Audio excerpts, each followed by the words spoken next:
ونستغفره ونؤمن به ونتوكل عليه ونعوذ بالله من شرور أنفسنا ومن سيئات أعمالنا من يهده الله فلا مضل له ومن يضلل فلا هادي له وأشهد أن لا إله إلا الله وحده لا شريك له وأشهد أن محمدا عبده ورسوله أما بعد فإن خير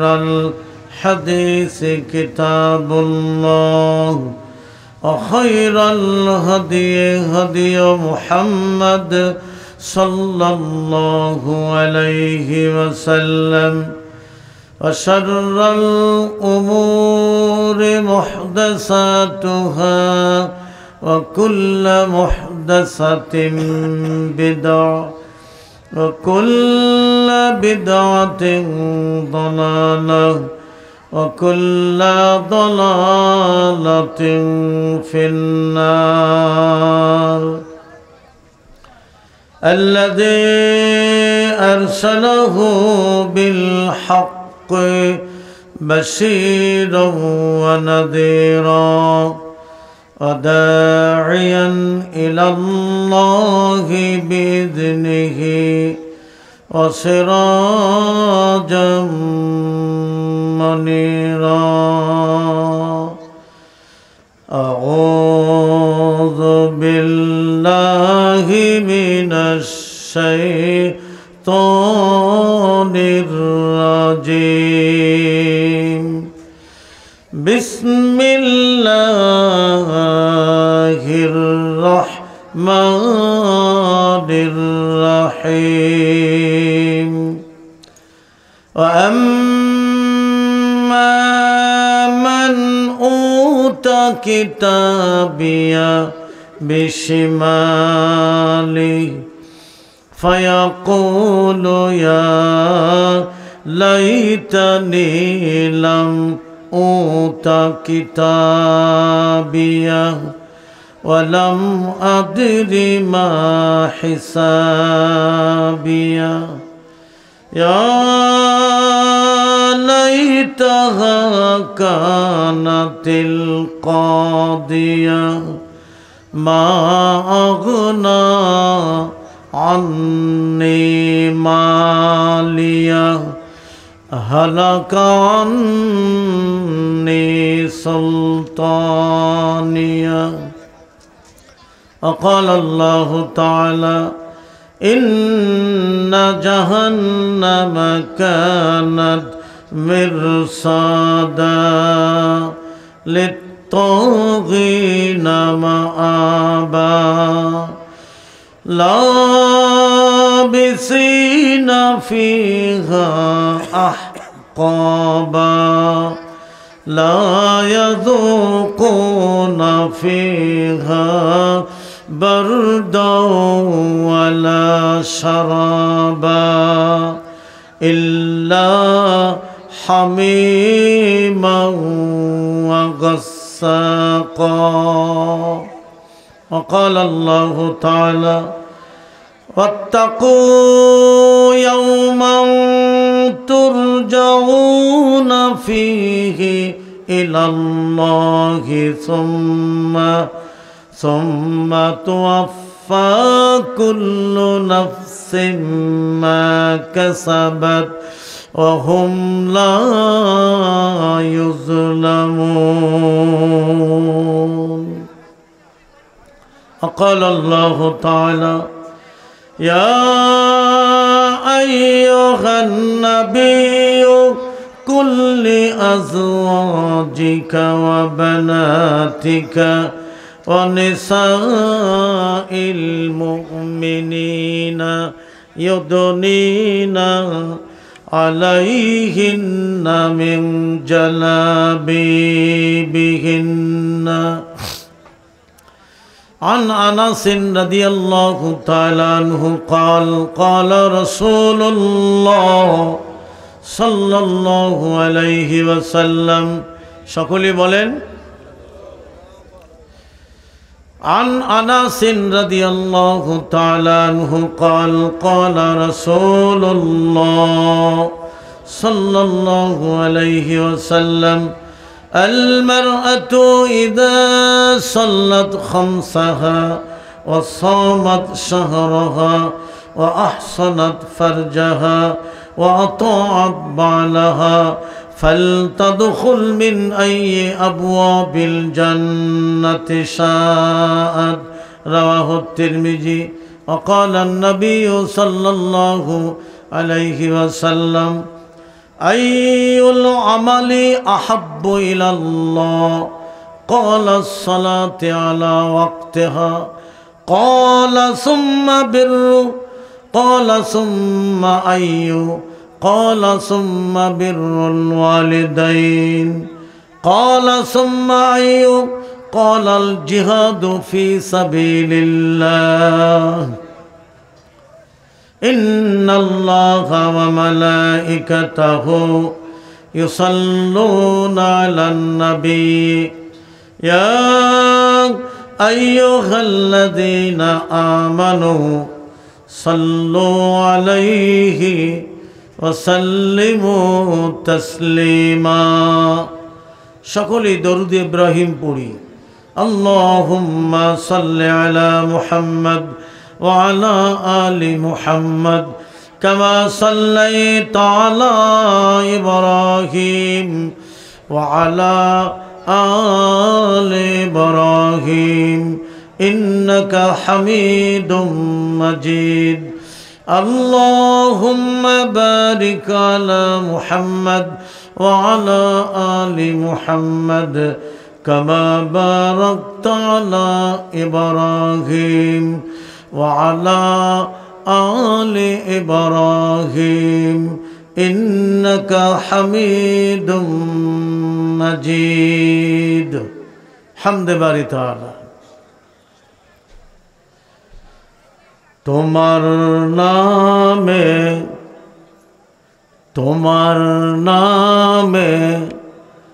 কোরআন পড়লে কণ্ঠে আসে সুর। তোমার নামে কোরআন পড়লে কণ্ঠে আসে সুর। তোমার নামে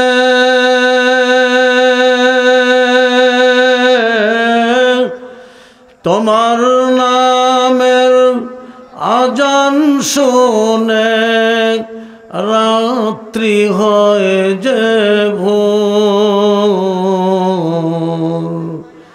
তোমার নামে কোরআন পড়লে কণ্ঠে আসে সুর। প্রভু তুমি সূর্য ওঠাও ফোটাও হাজার ফুল। বিচিত্র সব সৃষ্টিরাজি ভেঙে দেয় সব ভুল। সেজদাতে তাই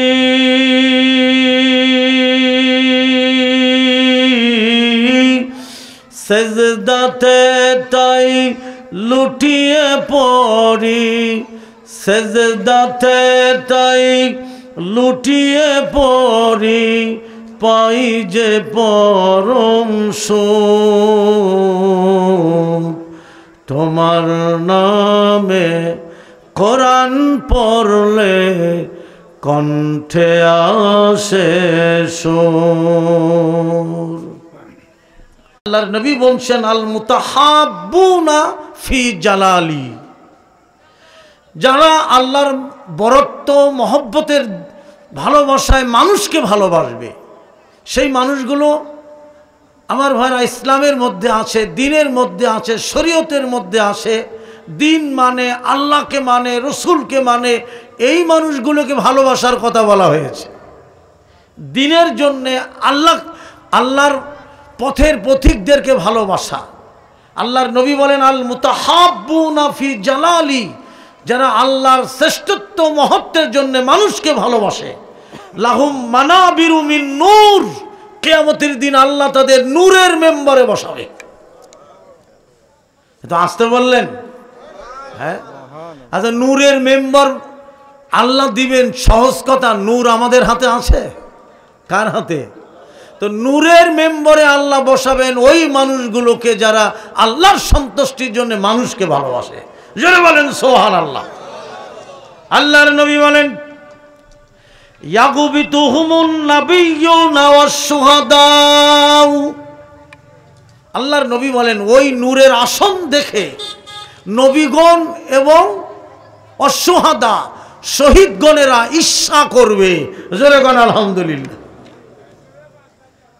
যে এই লোকগুলি নূরের আসন পেল কি করে, তা দেখে মিনান নাবিয়্যিনা ওয়াশ-শুহাদা, নবীগণ এবং শহীদগণেরা ঈর্ষা করবেন। সহিহ মুসলিম শরীফের হাদিস। জোরে বলেন আলহামদুলিল্লাহ। তাহলে মানুষকে ভালোবাসা, আমরা মানুষকে ভালোবাসি না, আমরা মানুষকে ভালোবাসি না। শুনুন, আমি বিষয় নিয়েছি আজকের পরকাল। পরকালমুখী করা মানুষ এখন দুনিয়ামুখী, ঠিক কিনা? মানুষ সব দুনিয়াদার, দুনিয়ামুখী। আল্লাহর নবী বলছেন শেষ জামানায় আমার উম্মত না খেয়ে মরবে, আমি এই আশঙ্কা করি না। রসুল বলছেন শেষ জামানায় আমার উম্মতেরা না খেয়ে মরবে, এই ভয় আমি করি না। আমি এই ভয় করি, নবী বলছেন যে আমি এই ভয় করি শেষ জামানায় আমার উম্মতেরা দুনিয়ার মধ্যে ডুবে যাবে, চাকচিক্যের মধ্যে ডুবে যাবে, নারী গাড়ি মদ নিয়ে বিভোর হয়ে পড়বে। জোরে বলেন ঠিক কিনা? হ্যাঁ, ঠিক তাই হচ্ছে। মানুষ দুনিয়ামুখী, পরকালমুখী না। শয়তান চায় মানুষের মৃত্যু ভুলিয়ে দেওয়া। আর আল্লাহর নবী বলেন ওই ব্যক্তি বুদ্ধিমান যে তার মৃত্যুকে স্মরণ করে, ঠিক কিনা? আল্লাহর নবী বলেন যারা তিনটা কাজ করবে আমি নবী আমার সুপারিশ তাদের ওয়াজিব হয়ে যাবে। কয়টা কাজ? আরো জোরে বলেন। আজকের এই প্রোগ্রামে অসংখ্য মা বোন এসেছে। আমার অত্যন্ত স্নেহের মোহতারাম আব্দুল লতিফ সেই প্রোগ্রামে খুশি, কিন্তু কিছুটা আক্ষেপ করেছেন, ঠিক কিনা? কারণ ও একা হাতেই গোছগাছ করা, পরিচালনা করা, ছোটা দৌড়াদৌড়ি করা, সব কিছু আমি তো দেখলাম। আমি ভোরবেলা এসেছি, ভোরে এসে আপনাদের মসজিদে ইমামতি করেছি। গতকালকের মাহফিল ছিল টাঙ্গাইল সখীপুর, আমি আর আব্দুর রাজ্জাক বিন ইউসুফ সাহেব। তো আমি আগেই আমার বক্তব্য শেষ করে রাত 1টার শাহজাদপুর ট্রাভেলস ধরে মুজাহিদ ক্লাবে নেমে ফজরের জামাতে এসে আমি শরীক হই। সারাটা দিন দেখছি আব্দুল লতিফের দুটো পা স্থির নাই, পাগলের মতো দৌড়াদৌড়ি করছে। এই যে প্রোগ্রাম, এ কত দামি প্রোগ্রাম তা জানেন? দুনিয়ার মধ্যে সবচেয়ে নিকৃষ্টতম জায়গা হলো বাজার, ঠিক না? আর উৎকৃষ্টতম ঘর হলো মসজিদ। আর আকাশের নিচে জমিনের উপরে সবচেয়ে শ্রেষ্ঠতম মজলিস হলো কোরআন হাদিসের মজলিস, ঠিক কিনা? শোনেন, আল্লাহর নবী বলছেন তোমরা যদি দাওয়াত বন্ধ করে দাও তো তোমাদেরকে সরিয়ে আর একটা জাতি আমি আল্লাহ আনবো, যাদের মাধ্যমে দাওয়াত চালু হবে। আমাদের উপরে আল্লাহ গজব দিবেন যদি দাওয়াতের কাজ বন্ধ করি, ঠিক কিনা? এই যে আপনারা সহযোগিতা করেছেন, এই যে দাওয়াতের, অন্তত আমি দেখলাম আজকে এত অসংখ্য মহিলা এসছে, মসজিদে জাগাত হচ্ছে না। মা বোনদের বিশেষ সাবজেক্টে আমি আলোচনা রাখব, সে হাদিসও আমি, কোরআনের আয়াতও আমি আপনাদের সামনে পেশ করেছি। শুনুন, শয়তান চায় মানুষকে মৃত্যু ভুলিয়ে রাখতে। মানুষ মনে করে আমার মৃত্যু হবে না। আধ্যাত্মিক কবি কি বলছেন জানেন? আমার যখন ফুরাবে দিন আসবে গহীন রাত্রি, আমার যখন ফুরাবে দিন, আসবে গহীন রাত্রি। দিন ফুরাবে না, এই দিন চিরদিন থাকবে। ও ভাই জানেরা মায়েরা, দিন ফুরাবে, এতে কোনো সন্দেহ নেই। গহীন রাত আসবে, তাতেও কোনো সন্দেহ আছে নাই। কিরকম গহীন রাত একবার কি ভেবেছি? বন্ধুরা আমার, 3.5 হাত মাটিতে গেড়ে সারি সারি করে বাঁশ দিয়ে, চাটাই বা কলা পাতা দিয়ে আবার মাটি, এরপরে আবার উপরে মাটি, কি ঠিক কিনা? ওই জায়গাটা কতটুকু, কিরকম অন্ধকার। আধ্যাত্মিক কবি বলেন, আমার যখন ফুরাবে দিন, আসবে গহীন রাত্রি, থেকো প্রভু আমার সাথে। প্রভু থাকবে কি করে? আমি তো প্রভুর নাফরমানি করি, ঠিক কিনা? আমি তো তাওহীদ মানি না তাগুত মানি, আমি রসুলের সুন্নাহ মানি না বিজাতীয় সভ্যতা মানি। কি রাগ করছেন আমার কথা? রাগ করেন না। গতকালকের 2 ঘন্টা আলোচনা শুধু এই পরকালমুখী আলোচনা। এখন দরকার আমাদের এটা। মানুষ ভুলে গেছে তার মরণের কথা, চিন্তাই করে না। কবি বলেন, থেকো প্রভু আমার সাথে, হয়ে চিরসাথী, আসবে গহীন রাত্রি। একবার ভেবে দেখিনি, ওই পোকামাকড়ের ঘর, ওই কীটপতঙ্গের ঘর, ওই সাথীবিহীন বাতিহীন, ওই বারজকি, ওই কবর জগৎ। আল্লাহর নবী বলেন, সাহাবীরা শোনো, আমি আমার চোখে কবর জগতের মতো এত ভয়ঙ্কর কিছু, আল্লাহর কসম আমি নবী আর কিছু দেখি না। মা বোনরা এসেছে অনেক আশা করে, বিশেষ করে মা যদি ইসলামী মাইন্ডের হয়, ওই পরিবারের সুখ আসে। জোরে বলেন ঠিক না? হ্যাঁ আমার ভাইরা, সেই জন্যই তো আপনারা দাওয়াতের আয়োজন করেছেন। এই যে কত বড় ফায়দা, কত নেকি, কল্পনা করতে পারবেন না। কবর জগৎ কত ভয়ঙ্কর। এই কবর যদি আলোকিত না হয়, কবর যদি অন্ধকারাচ্ছন্ন হয়, জীবনটাই বৃথ হবে। আল্লাহর নবী বলেন, কবর জগৎ বারজকি জগৎ আমার উম্মতের প্রথম মঞ্জিল। জোরে বলেন ঠিক না? এই প্রথম মঞ্জিলে যদি মুক্তি পাওয়া যায়, যত মঞ্জিল আছে সব কটা জায়গায় মুক্তি পাওয়া যাবে। জোরে বলেন সুবহানাল্লাহ।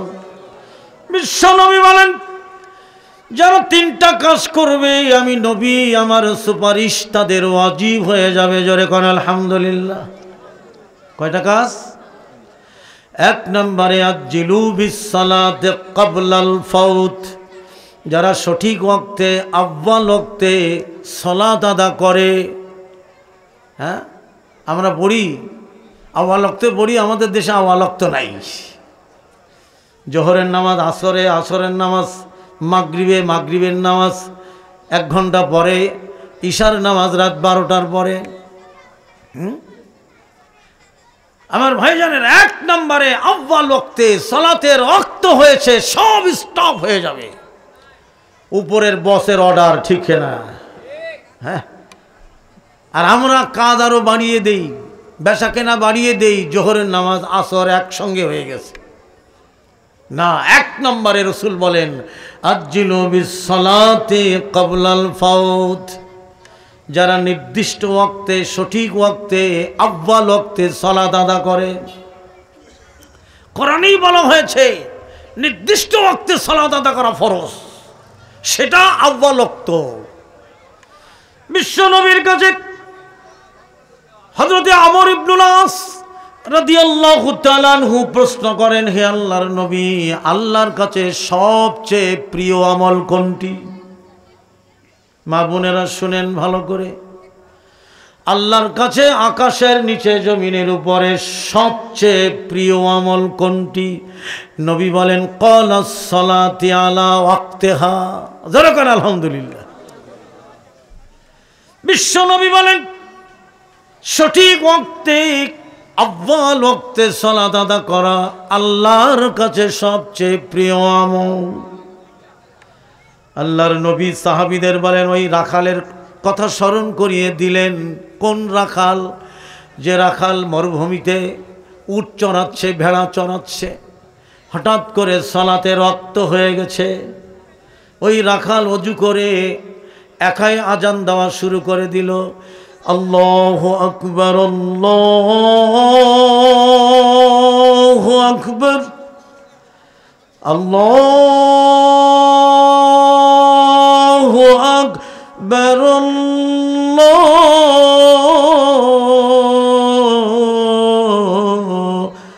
আল্লাহু আকবার। আল্লাহর নবী বলেন রাখাল আজান দিয়ে কামত দিয়ে একাই সালাতে আউয়াল ওয়াক্তে দাঁড়িয়ে গেলেন। বুখারীর হাদিস। আল্লাহর নবী বলেন এই দৃশ্য আল্লাহ দেখলেন। এই দৃশ্য কে দেখলেন?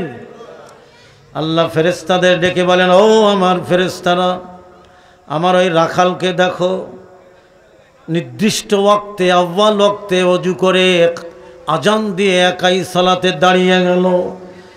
আল্লাহ পাক বলেন ফেরেশতারা সাক্ষী থাকো, গুফিরা লাহু মা তাকাদ্দামা মিন যামবি, আমি ওই রাখালের জীবনের সব গুনাহ ক্ষমা করে দিলাম। হ্যাঁ, আমরা কি করছি? এজন্য আল্লাহর নবী বলেন এক নম্বরে যারা সালাতের ওয়াক্ত হবে সেজদায় পড়ে যাবে, এর নাম আনুগত্য, এর নাম দাসত্ব, এর নাম গোলামি। হ্যাঁ, কার গোলাম? আমরা কার গোলাম? আল্লাহর গোলাম। দুই নম্বরে আজ্জিলু বিত্তাওবাতি ক্বাবলাল মাউত।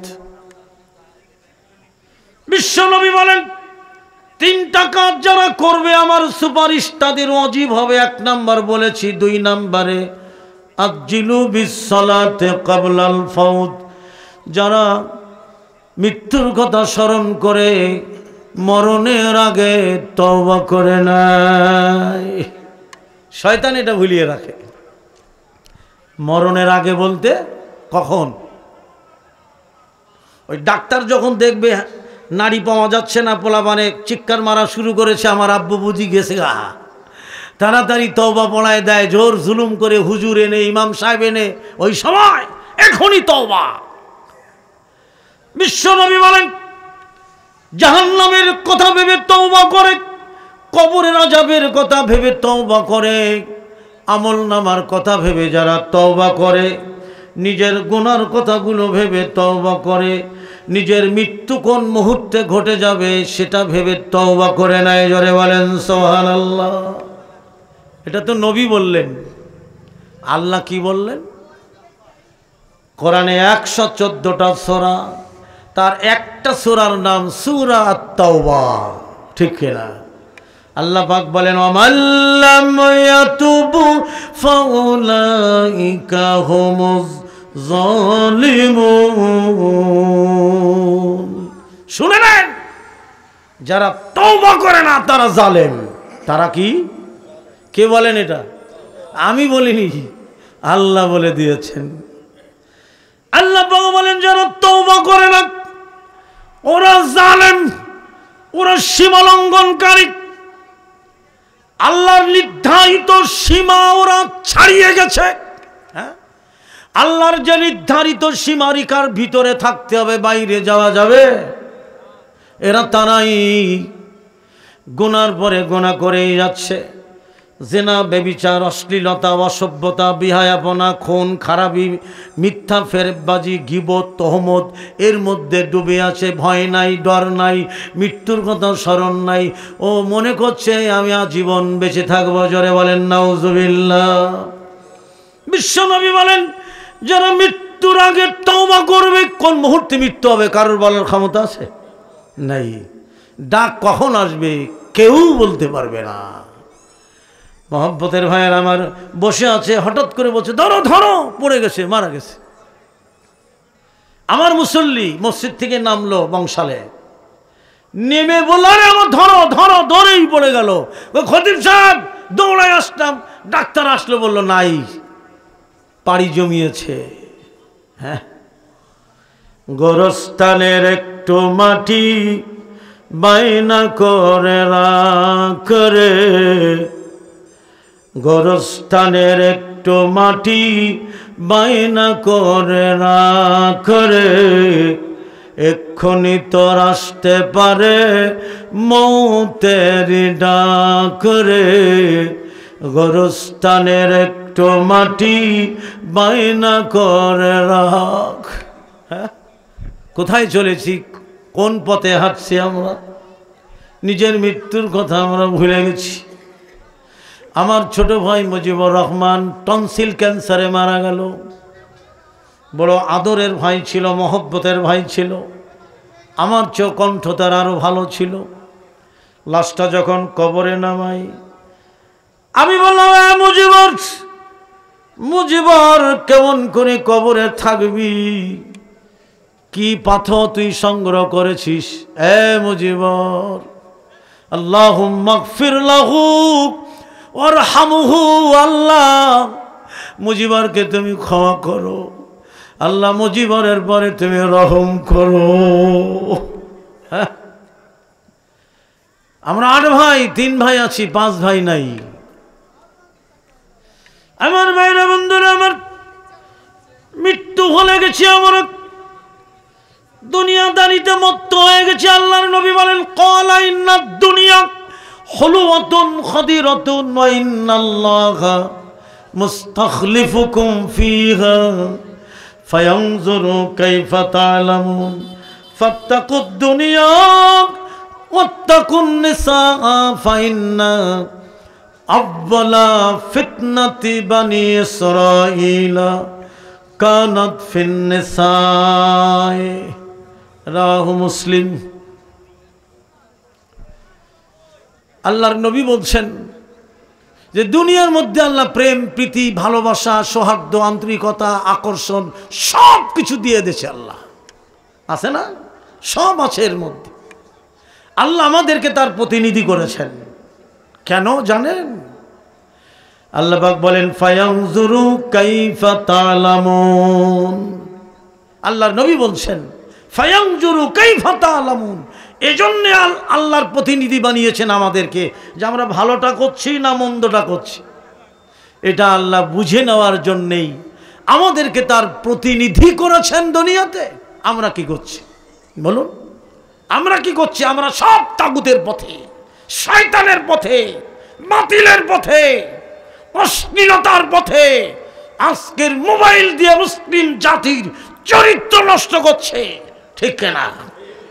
হ্যাঁ, কি নাই মোবাইলে? মোবাইলটারে মুসলমান বানাতে হবে, তাছাড়া পারবেন না, কোনো মতেই চেক দিতে পারবেন না। এই যে আমার এতে কোনো ফেসবুক নাই, ইউটিউব নাই, দেখেন খুলিনি আমি, কি করে চেক দেবো? অশ্লীল নারী, অসভ্য নারী, বিহায়াপনা নারী, উলঙ্গ নারী, সব এটার মধ্যে। জান্নাতে যাবেন কি করে? কতক্ষণ চেক দিবেন? টানতি আছে মানুষ, টানতি আছে, টানতি আছে। গত 2 দিন আগে মাহফিল করলাম, কোন জায়গায় গাড়িতে উঠছি রাত্রি 1:30টার সময়, গতকালও 1টার সময় উঠছি। গাড়ির যত যাত্রী সব মোবাইল নিয়ে সারা রাত 8 ঘন্টা এক যাত্রী খালি নাম টানছে। ওর চোখে ঘুম না, বাঁচে কেমন করে? আয় হায়, হ্যাঁ, অফিস থেকে স্বামী বাড়ি এসে মোবাইল খাটে, সে ওর খাওয়া দাওয়ার কথা মনে নেই। ছেলে ইউনিভার্সিটিতে বাড়ি এসে তার মোবাইল টানতেছে, ওদিকে বাপে টানে, পোলাও টানে।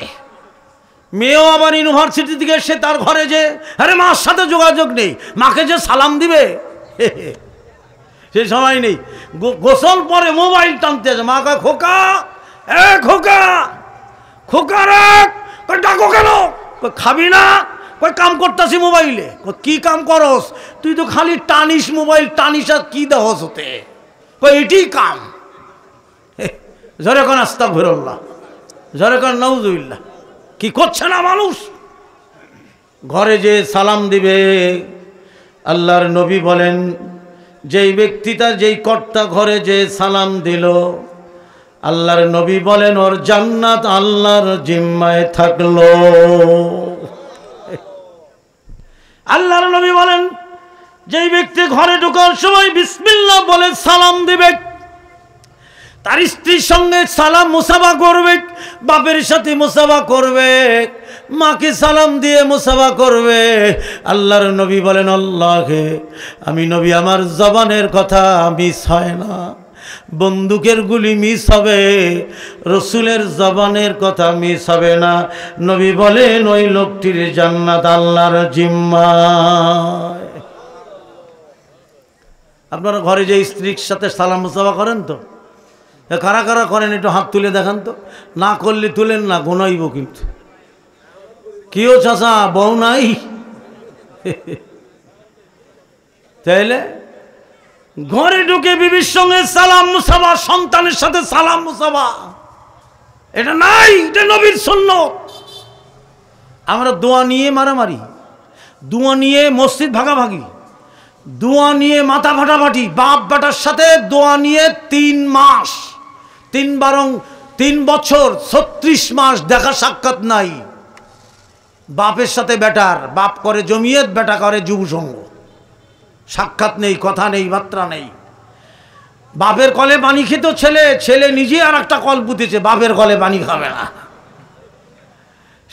যশোর, কেশবপুর, মনিরামপুর মাহফিল করতে গেলাম, আমি ভাই এই কল, এই বাড়ি কার? কয় এই বাড়ি আমার পোলার। এই বাড়ি? কয় আমার। মাঝখানে রাস্তায়, এখানে টিউবওয়েল, এ পাশে টিউবওয়েল, কয় আমার পোলা আমার কলে পানি খায় না। আর পোলায় কি কয় জানেন?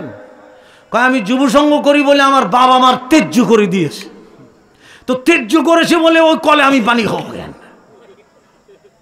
মুসলমানদের পরিণতি কতটা ভয়াবহ চিন্তা করেন। হ্যাঁ, আর আল্লাহর নবী বলেন, আল্লাহর নবী বলেন, আলা উখবিরুকুম বিরজালিকুম মিন আহলিল জান্নাত, আমি কি বলে দেব না জান্নাতি কারা? রসুল বলছেন আমি কি বলে দেব না জান্নাতি কারা? নবী বলেন, আন-নাবিয়্যু ফিল জান্নাতি ওয়াশ-শাহীদু ফিল জান্নাতি ওয়াস-সিদ্দীকু ফিল জান্নাতি ওয়াল মাওলুদু ফিল জান্নাতি ওয়ার রাজুলু ইয়াজুরু আখাহু ফি নাহিয়াতিল মিসরি ফিল জান্নাতি। আল্লাহু আকবার। নবী বলেন, নবীগণেরা জান্নাতিক, শহীদেরা জান্নাতিক, সিদ্দিকরা জান্নাতিক, ওয়াল মাওলুদু ফিল জান্নাতিক, নবজাতক যারা মারা যায় তারাও জান্নাতি। আর নবী যেটা বিশেষ করে 5 নম্বরে বললেন, আর রাজুলু ইয়াজুরু আখাহু ফি নাহিয়াতিল মিসরি ফিল জান্নাতি, আর ওই ব্যক্তিও জান্নাতি যেই ব্যক্তি আল্লাহর সন্তুষ্টির জন্য তার ভাইয়ের প্রয়োজনে ঘর থেকে বের হয়ে ভাইয়ের প্রয়োজন মিটিয়ে ঘরে ফিরে যায়। আল্লাহর নবী বলেন ওই লোকটাও জান্নাতি। তো ভাই তো দূরের কথা, বাপ বেটাই সম্পর্ক নেই। ইসলাম কই গেছে, কোথায় গেছে? আমার মা বোনেরা শোনেন, আল্লাহর নবী বলেন 3 শ্রেণীর মানুষ জান্নাতে যাবে। তার 2 নম্বরে যারা মৃত্যুর আগে তওবা করে নাই, বলতেছিলাম মনে আছে না? কোন মুহূর্তে প্রাণ পাখি চলে যাবে কেউ জানে না, হঠাৎ মৃত্যু নাই, হঠাৎ মারা গেছে, ওর তওবা করার সুযোগ হয় নাই। ওর আমলনামায় কত গুনাহ, কত অপরাধ, কত গীবত, কত তহমত, কত দিনা পাওনা আছে, একটাও জানে না বাড়ির লোক, অথচ হঠাৎ মারা গেল। জোরে বলেন ঠিক কিনা? সেজন্য নবী বলেন 2 নম্বরে যারা মৃত্যুর আগে তওবা করে নাই, আল্লাহ পাক বলেন, ওয়াল্লাযীনা ইযা ফাআলু ফাহিশাতান আও যালামু আনফুসাহুম যাকারুল্লাহা ফাস্তাগফিরু লিযুনুবিহিম ওয়া মান ইয়াগফিরুয যুনুবা ইল্লাল্লাহ ওয়া লাম ইউসিররু আলা মা ফাআলু ওয়া হুম ইয়ালামুন। আল্লাহ পাক বলেন, যারা আত্মার পরে নফসের পরে দেহের উপরে জুলুম করেছে, অবিচার করেছে, পাপ করতে করতে আত্মার পরে জুলুমের সীমা ছাড়িয়ে গেছে। ফাস্তাগফারু, তারা সারেন্ডার করেছে কার কাছে? আত্মসমর্পণ করেছে, তারা ফিরে এসেছে। ফিরে আসা মানেই তওবা, ফিরে আসা মানে তওবা। ওরা ফিরে এসেছে। আমার ভাইরা, আল্লাহ পাক বলেন ওমাইয়াগফিরুয যুনুবা ইল্লাল্লাহ, এরে বান্দা আমি আল্লাহ ছাড়া কে আছে তোর তওবা কবুল করার? আমি আল্লাহ ছাড়া তোর গুনাহ মাফ করার কে আছে? আমি আছি তোর কাছে। এরে বান্দা তুই আমার কাছে তওবা কর। জোরে বলেন সুবহানাল্লাহ। হ্যাঁ, 3 নম্বরে আজ্জিলু বিস সাদাকা ক্বাবলা নুজুইল বালাগ। আর যারা আল্লাহর পথে সাদাকা করে, সচ্ছল অবস্থায় করে, অসচ্ছল অবস্থায় করে, ধনী অবস্থায় সাদাকা করে, গরিব হালতো সাদাকা করে, হ্যাঁ, আল্লাহর পথে দান করে, আমি আল্লাহ তাদের বড় বড় বালা থেকে ওই সাদাকার কারণে মুক্তি দিয়ে দেব। জোরে কোন সুবহানাল্লাহ। 3টা কাজ যারা করবে, আমার নবী বলেন তাদের সুপারিশ আমার জন্য ওয়াজিব হয়ে যাবে। সম্মানিত সুধী মণ্ডলী, আজকের সম্মানিত সভাপতি, প্রধান অতিথি, অতিথিবৃন্দ, আমি আলোচনায় যাব এখন। সেই আলোচনা পরকালমুখী। চলুন একটু পরকালের দিকে যাই। কি পরিণতি আমাদের, কোন অবস্থায় আমরা পরকালে থাকব, কথা আল্লাহ কোরআনে তুলে ধরেছেন। আপনাদের কষ্ট হচ্ছে না তো? আলহামদুলিল্লাহ। 29 পারা সূরা হাক্ক, আমি আয়াতগুলো তেলাওয়াত করেছি। আল্লাহ পাক বলেন, আমার সাথে আপনারা পড়েন, মা বোনেরা শোনেন। আল্লাহ পাক বলেন আউযু বিল্লাহি মিনাশ শাইতানির রাজিম ওয়া আম্মা মান উতা কিতাবিয়া বিশিমালি। আল্লাহ পাক বলেন কিয়ামতের ময়দানে যখন বান্দাদের হাতে, বাম হাতে আমলনামা দেওয়া হবে। কোন হাতে? বাম হাতে। যাদের আমলনামা বাম হাতে দেওয়া হবে, নবী বলেন গগন বিদায় চিৎকার করবে। আমলনামা দেখবে, আয় ইয়া আল্লাহ, আমার আমলনামার মধ্যে পুঙ্খানুপুঙ্খরূপে যত পাপ করেছি, গোপনে প্রকাশ্যে দুনিয়াতে কেউ দেখে নাই, সে পাপের মধ্যে ছোট পাপ করেছি, ছোট্ট জাররা পরিমাণ পাপ ও আমলনামা পাওয়ার সাথে সাথে গগন বিদায় চিৎকার করবে। আল্লাহর নবী বলেন গোটা কিয়ামতের ময়দানের মানুষের কানে ওই চিৎকার পৌঁছায় যাবে। কারা করবে? যাদের আমলনামা বাম হাতে আসবে। কোরআনে সূরা হাক্কা পড়ে দেখেন। আল্লাহর নবী বলেন তাদের পদযুগল দৃঢ় থাকবে না, পিছলাইতে থাকবে। তারা পড়বে উঠবে, বেহুশ হবে, জ্ঞান ফেরবে। যাদের বাম হাতে আমলনামা আসবে, একবার চিন্তা করি না কেন বাম হাতে আসলো। আমার ভাই জানে না, দুনিয়াতে আল্লাহর অবাধ্য হয়েছিলাম, যার কারণে আমলনামা বাম হাতে এসেছে। এই দেখেন কোরআনের দলিল, ইন্না জাহান্নামা কানাত মিরসাদা। আল্লাহ পাক বলেন নিশ্চয়ই জাহান্নাম ওট পেতে বসে আছে। জাহান্নাম কি পেতে বসে আছে? কাদের ধরবে? ওট পাতা মানে ধরে বসে আছে, তো ধরবে। কারা তারা? আল্লাহর নবী বলেন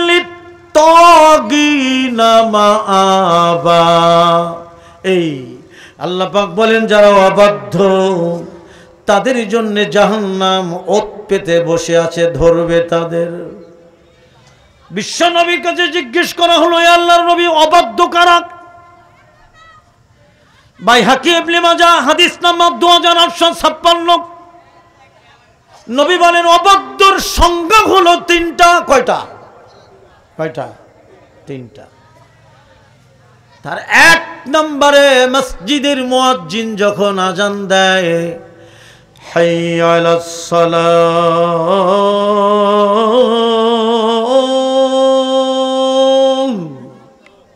এই চূড়ান্ত আহ্বান যারা প্রত্যাখ্যান করে, এরকম লোক আছে না নাই? কম না বেশি?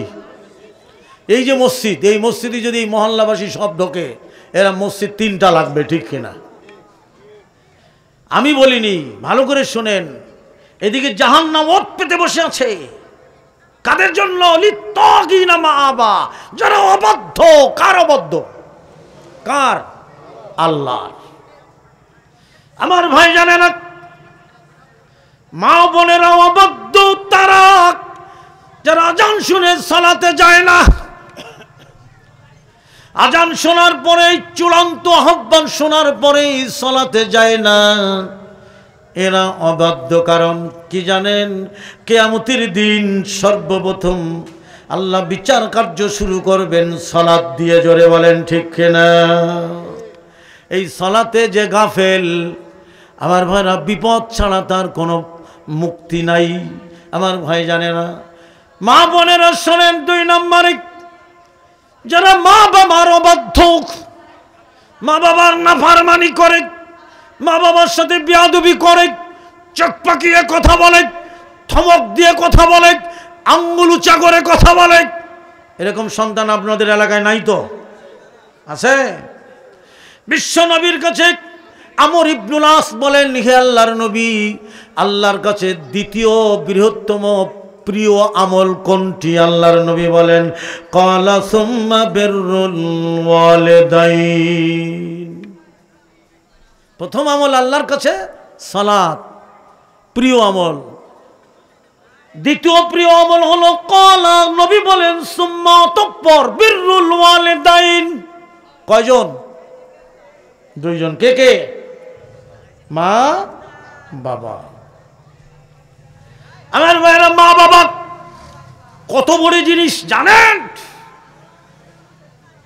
এক ব্যক্তি জিনা করে আব্দুল্লাহ ইবনে আব্বাস রাদিয়াল্লাহু তাআলা আনহুর কাছে আসলেন, বললেন যে আমি জিনা করেছি, আমি এখন কি করব? মুক্তির পথ দেখিয়ে দিন। আব্দুল্লাহ ইবনে আব্বাস বলেন, তোমার পিতামাতা বেঁচে আছে? বললেন না। তাহলে তুমি তওবা করো, আল্লাহর কাছে ইস্তেগফার করো, বেশি বেশি ভালো কাজ করো, সৎ কাজ করো, কান্নাকাটি করো, আল্লাহ তোমাকে মুক্তি দিবে, যাও। লোকটা চলে গেল। ওখানে দাঁড়ানো একজন জনৈক ব্যক্তি ছিলেন, তিনি আব্দুল্লাহ ইবনে আব্বাসকে বললেন যে দ্বিতীয় কথাটি যুক্তিসঙ্গত, ঠিক বলেছেন, কিন্তু প্রথম কথাটা যুক্তিহীন। এটা কেন বললেন? প্রথমটা কি ছিল? Right answer. ও জিনা করে এসেছে, তো মা বাবা বেঁচে থাকলে কি করবে? আব্দুল্লাহ ইবনে আব্বাস বলেন, সহিহ হাদিস নাম্বার 4856, আব্দুল্লাহ ইবনে আব্বাস বলেন, আমি রাসূলের মুখে শুনেছি, যার পিতামাতা বেঁচে আছে, ও যদি মা বাবার সেবা করে, মা বাবার আনুগত্যশীল বান্দা হয়, মা বাবার কাছে যদি বিনয়ী নম্র হয়, মা বাবার সেবায় জিনা কেন, এরকম 1000টা গুনাহ আল্লাহ তার মাফ করে দেয়। জোরে বলেন সুবহানাল্লাহ। ওয়াইস কারনি এক ব্যক্তির নাম শুনেছেন তো? হ্যাঁ, ওয়াইস কারনি। আল্লাহর নবী বলেন, ওমর, কয় লব্বাইক। হ্যাঁ ওমর, কয় লব্বাইক। নবী আবার ডাকলেন, ওমর, কয় লব্বাইক, হে আল্লাহর নবী, আমি আপনার খেদমতে হাজির। নবী বলেন, ওমর, আমার মৃত্যুর পরে ওই লোকটার সাথে যদি তোমার দেখা হয়, তো তুমি বলো তোমার জন্য দোয়া করতে, আল্লাহর কাছে ক্ষমা চাইতে। হে আল্লাহর নবী, সে কোন লোক? নবী বলেন, সে ওয়াইস কারনি। একবারে সহি হাদিস। হ্যাঁ, নবী তো ওমরের জন্য দোয়া করলেই যথেষ্ট ছিল, ঠিক না? তো ওয়াইস কারনি কি দেখাই দিলেন কেন? ওমর, তুমি যখন হজে যাবে তখন তাকে পাবে। ওয়াইস কারনি যদি দোয়া করতে অস্বীকার করে, তুমি কইও আমি নবী বলে গেছি ওমরের জন্য যেন ওয়াইস কারণে দোয়া করে। আল্লাহু আকবার। ঠিকই নবীর ইন্তেকালের পরে ওমরের খেলাফতে ওমর হজে গেলেন, বললেন ওয়াইস কারণী বলে এক ব্যক্তি আছে, সে তার মায়ের সেবক ছিল, ওকে খুঁজে আনা হলো। লম্বা ঘটনায় যাব না। ওমর বললেন আমি ওমর, আপনি ওয়াইস কারণী? কয় হ্যাঁ। আমার জন্য দোয়া করেন? কয় না আমি দোয়া করব না। চলে যাচ্ছে, কয় দাঁড়াও। ওমর বলেন আমি খলিফা ওমর। ওয়াইস কারণী বলেন হ্যাঁ আমি জানি। কয় ওয়াইস কারণী শোনো, বিশ্ব নবী বলেছেন তুমি যদি আমার জন্য আমার কথাই দোয়া না করো, নবী বলে গেছেন আমার জন্য তুমি দোয়া করবে। ওয়াইস কারণী বলেন হ্যাঁ আমি এখন ওমরের জন্য আল্লাহর কাছে দোয়া করব। ওয়াইস কারণী ওমরের জন্য দোয়া করলেন। আমার ভাইয়েরা কেন জানেন? ওয়াইস কারণী তার মায়ের সেবা করতে করতে, মায়ের খেদমত করতে করতে এমন পর্যায়ে চলে গেছে, ও যা বলে আল্লাহর কাছে আল্লাহ তাই কবুল করে। লিল্লাহ তাকবীর। ওয়াইস কারণী মায়ের সেবক ছিল, সেবা এমন ভাবে করেছে একটা মুহূর্ত রেখে রসুলের সাথে দেখা করতে পারেনি। ওয়াইস কারণী সরাসরি নবীকে দেখেন নাই, নবী থেকে অনেক দূরে ছিল, মা ছিল পঙ্গু। ওয়াইস কারণী মায়ের সেবা করতে করতে এমন পর্যায়ে গেল, আল্লাহ ওয়াইস কারণীর প্রতি এমন খুশি হয়ে গেল যে আমার আল্লাহ ওয়াইস কারণী আল্লাহর কাছে যা বলে আল্লাহ তা ফেরায় দেয় না। তাই নবী বলেন এ ওমর, ওয়াইস কারণীর সাথে যদি তোমার দেখা হয় তুমি কইও তোমার জন্য দোয়া করতে। যদি অস্বীকৃতি জানায় আমার কথা কইও নবী কয়ে গেছে আমি ওমরের জন্য তুমি দোয়া করো। আব্দুল্লাহ ইবনে আব্বাস বলেন মায়ের সেবক, পিতার সেবক। আল্লাহর নবী বলেন মা হলো জান্নাতের ভিতর, নবী বলেন পিতা হলো জান্নাতের দরজা। বাদ দিবেন কোনটা? বলেন জান্নাতে ঢুকতে গেলে দরজা লাগবে না? আর ভিতরে কিছু না থাকলে ঢুকে লাভ আছে? ভিতরে কে? মা। নবী বলেন মা হলো জান্নাতের ভিতর, তার মানে জান্নাতের যত নাজ নিয়ামত ওগুলি মা। জান্নাতে ঢুকতে গেলে দরজা ওটা হলো পিতা। পিতার সন্তুষ্টি সন্তানের জান্নাত, মায়ের সেবা সন্তানের জান্নাত। তাই তো নবী বলেন দ্বিতীয় বৃহত্তম আমল আল্লাহর কাছে ক্বালা সুম্মা বিররুল ওয়ালিদাইন, মা বাবার সেবা। আল্লাহু আকবার। আজকের সন্তানেরা কি করে মা বাবাকে? 85 বছর বয়স রিক্সা চালায়। আমি বুড়া মানুষের রিক্সায় আমি উঠতে চাই না কখনো। তা আমার উস্তাদ একদিন আমাকে পরামর্শ দিল, হাফেজ সাহেব তুমি বুড়া মানুষের রিক্সায় উঠবো। আমি কেন? ওদের বাপের চেয়েও বয়স বেশি, ও তো কষ্ট হয়। কেন? ও তো তুমি না উঠলে আর একজন তো উঠবে, তুমি উঠে ওর ভাড়া ডবল দেবা। আমি বললাম হ্যাঁ কথাটা তো ঠিকই। বুড়া মানুষের রিক্সায় উঠলাম, বললাম বাবা কয়টা ছেলে মেয়ে? কয় আমার 3টা ছেলে 1টা মেয়ে। বেঁচে আছে? কয় সব বেঁচে আছে। আমার ভাই জানে না বাবার চোখের পানি, আমি বলতে না বলতে চোখের পানি। বাবা কাঁদো কেন? কয় আমি রিক্সা চালাইতে পারি না, অসুস্থ হয়ে পড়েছি। ছেলেকে বললাম খোকারে কি খাবো আমি? আমার ভাইয়েরা খোকা আমারে উত্তর দেয় ইন্দুরের মাটি খাও। জোরে কর নাউজুবিল্লাহ। ভাতের মতো ইন্দুরের মাটি, ছোট ছোট মাটি, ওইটি খাও। বাবারে আমি জোর গায়ে রিক্সা চালাই। আমার ভাইয়েরা আর বন্ধু আল্লাহর আরশ কেঁপে যাবে। আল্লাহ পাক বলেন ওয়াকাদা রাব্বুকা আল্লা তা'বুদু ইল্লা ইয়্যাহু ওয়া বিল ওয়ালিদাইনি ইহসানা। আল্লাহ এই মর্মে ফয়সালা করে দিয়েছেন, এই মর্মে আল্লাহ নির্দেশ দিয়েছেন, যা কখনো রোধ হবে না, পরিবর্তন হবে না, পরিবর্তন হবে না, সংযোজন হবে না, বিয়োজন হবে না।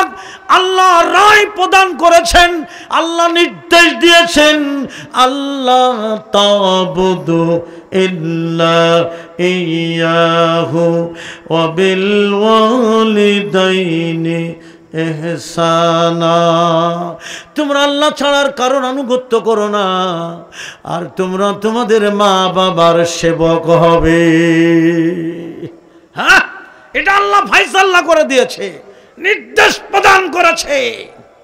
হ্যাঁ, মা যখন খোকারে ডাকবে, বাবা যখন ডাকবে, আল্লাহ পাক বলেন ওয়াকুল্লাহুমা কাওলান কারীমা, মিষ্টি করে কথা কয়ো, ধমক দিও না, বিনয়ী নম্র হয়ো, উদ্ধত আচরণ তুমি করো না। মায়ের পদতলে সন্তানের জান্নাত, জোরে বলেন ঠিক কিনা? হ্যাঁ আমার ভাইরা শুনুন, আমার নিজের জীবনের ঘটনা। আমি যখন 1986 সালে বিয়ে করি, আমার ওয়াইফকে ঢাকা রেখে আমি তখন ছাত্র, ঢাকায় চলে আসি। আমার ওয়াইফ আমার কাছে চিঠি লিখলো, 8 পৃষ্ঠার চিঠি। বললেন তুমি যেখানে থাকবে আমি সেখানেই থাকব, তুমি গাছতলায় থাকলে আমি গাছতলায় থাকব, তুমি না খেয়ে থাকলে আমি না খেয়ে থাকব, কিন্তু তোমার ছাড়া আমি কোথাও থাকবো না। আমি বাড়ি এলাম, আমার ওয়াইফকে ঢাকায় আনলাম, ছাত্র জীবনে বাসা ভাড়া করে রাখলাম। আর আজকের আমার ঢাকায় বাড়ি। প্রথম সন্তান যখন আমার ওয়াইফের গর্ভে গেল, 8 মাস, রাতের বেলা দেখি আমার বিছানায় নাই, কান্নার আওয়াজে আমার ঘুম ভেঙে গেল।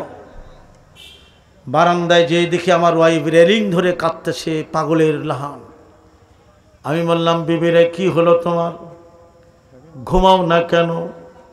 আমার স্ত্রী আমাকে বললেন স্বামী গো, প্রথম সন্তান আমার গর্ভে, আমার মনে হয় আমি মারা যাব। আমাকে বললেন স্বামী আমার মাফ করে দাও, সন্তান গর্ভে ধারণ করা যে এত কষ্ট আমি আগে বুঝিনি।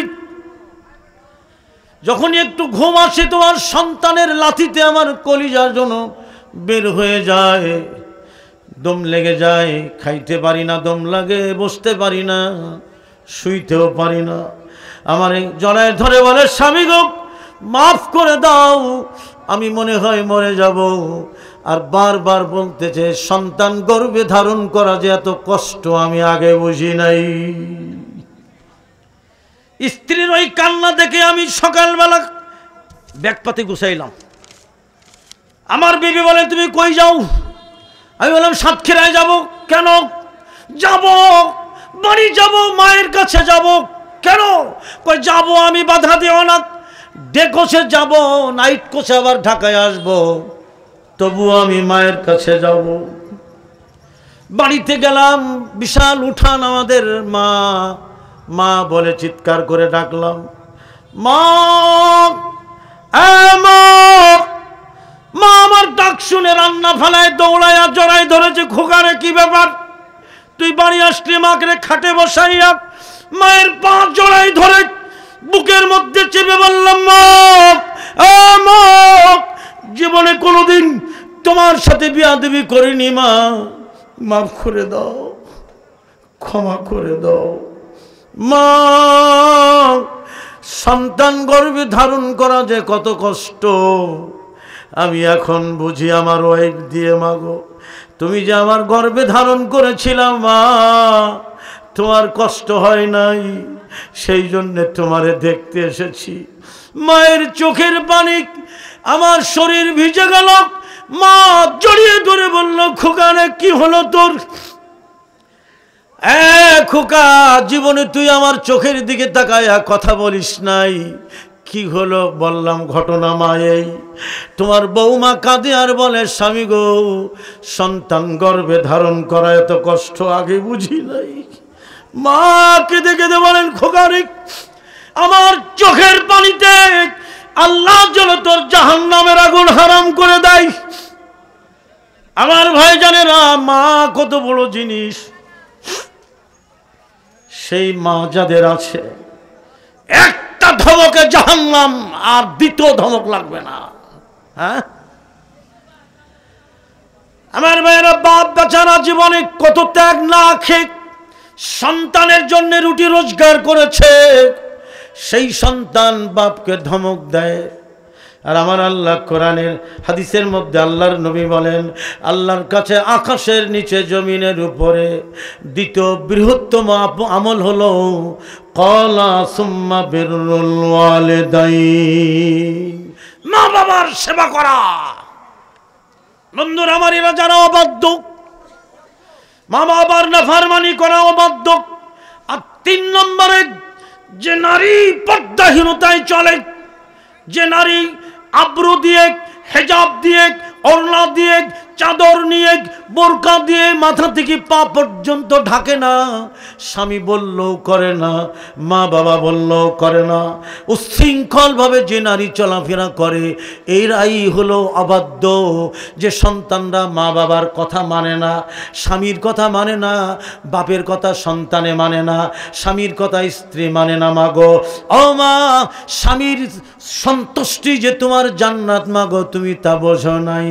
যে নারী 4টা কাজ করবে, ওই নারী ফালতাদখুল মিন আইয়ি আবওয়াবিল জান্নাতে সাত, ওই নারীটি জান্নাতের সব কটা দরজা দিয়ে ঢুকবে।